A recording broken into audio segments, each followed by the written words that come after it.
Welcome to the talk show, everybody. My name is William Davis, filling in for Dakota Davidson, because he's dead.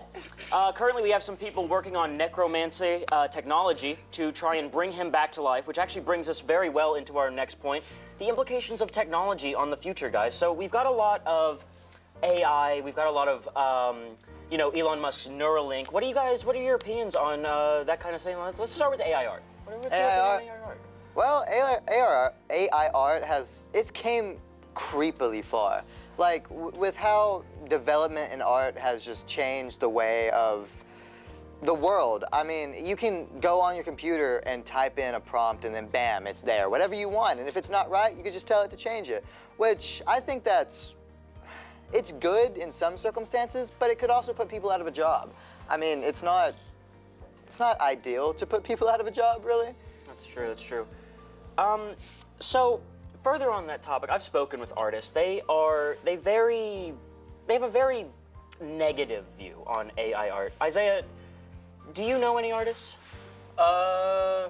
Personally, a couple, and their ideas on AI art, it's kind of mixed. One of them likes it because it helps them get a prompt and helps them draw what they want, and when they get that prompt, they get that picture, they're like, oh, okay, this is how I do it, and then they kind of just trace over it and find a way to do it. Meanwhile, on the other artists, it's like, why does this even exist? Why can't you just use your mind to use your imagination to find things and try to draw what your mind comes up with? See, and that is that's the general gist that I get from people that are not big proponents of AI art. It's a lot of, they think it's more emotionless when art is all about emotions and all about taking the ideas that you have in your head, and if you're not really able to put them into words, you can put them into pictures, and your feelings are just spread out in a way that you couldn't necessarily do any other way with words. Well, I mean, you could also do that with AI art too. You can, like, let's say you get a prompt and you say, you tell the AI to draw this with this prompt, and then you take that prompt, and even though it's emotionless because an AI created it, technology created it, you can add your own you can add your own emotion to it. I guess that's a good point. That's a good point. I want to move away from art. I want to move into more of the realm of how AI can sort of take over jobs. And one of the biggest ones that I've seen, I've got some friends who are into voice acting, and it's no secret that deepfaked voices are a very big thing now. You can make people say whatever you want with just a few clips of their voice. What do you think the implications of that could be? I mean, there's so many good things that can come out of that, but also so many bad things. Like, for example, bad things, like you could be calling a bank or something, and somebody could just use your voice. Because while a lot of banks need certain, like, authorization questions for you to withdraw things and stuff like that, it can still be figured out. And if you have your voice on recording and somebody could just use it and create whatever they want to say for that, they could just completely log into something. And even going away from a bank, if it could literally just be anything of yours. They can call somebody, pretend like you're in a car accident, make it seem like you called from another phone. Like, you can call your parents and be like, hey, Dad, can I have like a couple $100 because I'm in this situation? And it just couldn't even be you.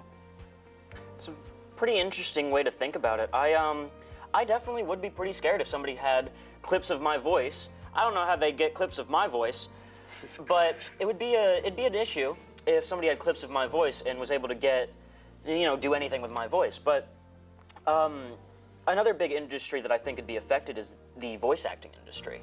Isiah, do you know any voice actors?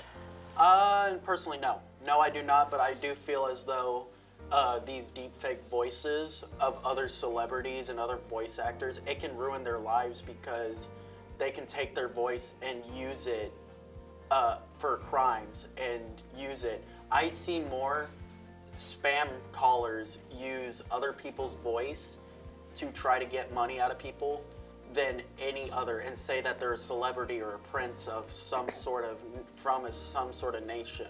Oh, like the old email scams. Yeah, exactly, like the old email scams, except it's going through phones, and now it's starting to take over lives, and it's gonna start going downhill, and I feel like this would not be a good thing. Interesting, interesting. Well, Now that we've gotten the AI part of this out of the way, I'd like to discuss our best friend in terms of AI, Elon Musk and his Neuralink. Oh, I love that man, Elon Musk. Yeah, have you met him?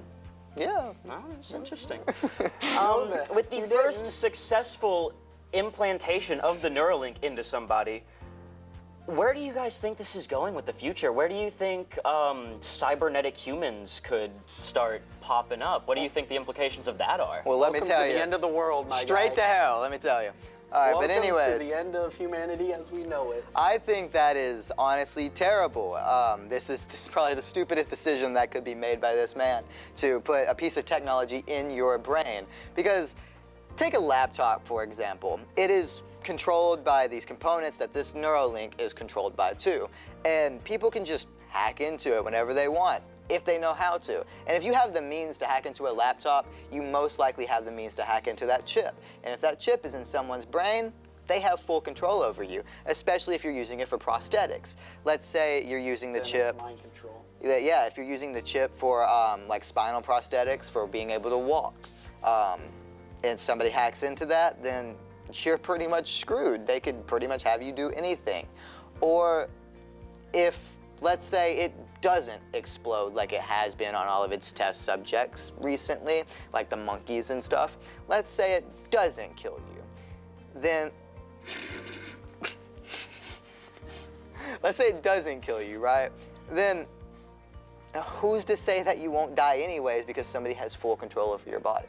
Well, don't you think there would be security measures in place to, you know, negate the effects of people who could infiltrate the Neuralink? Well, yeah, but take the most secure thing on the earth. Like, let's say, here, this probably isn't the most secure thing, but the FBI's, like, their system, no matter how secure you think that is, somebody somewhere in the world can still get into it.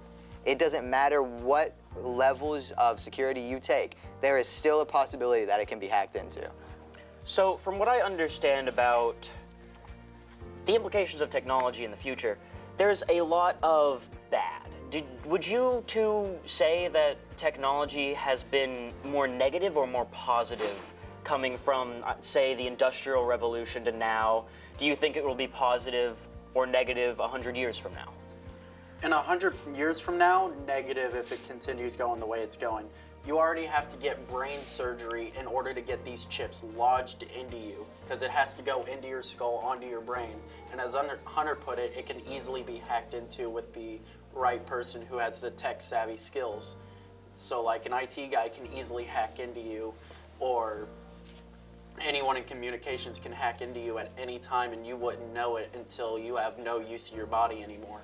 And this is going towards more disabled people who can't walk and have to use prosthetic legs and arms than any other human on the planet. So if you're a very healthy human, you're probably not going to be able to get it because they want to be able to control you at all costs. Alrighty, let me just go ahead and wrap this up for you because I know you can't do it. Now that's a great first episode for our talk show. As I was saying, 6-second talk show. And it was a great first episode. We covered some AI voices, deep second. We got a few we got a few seconds. Bye, guys.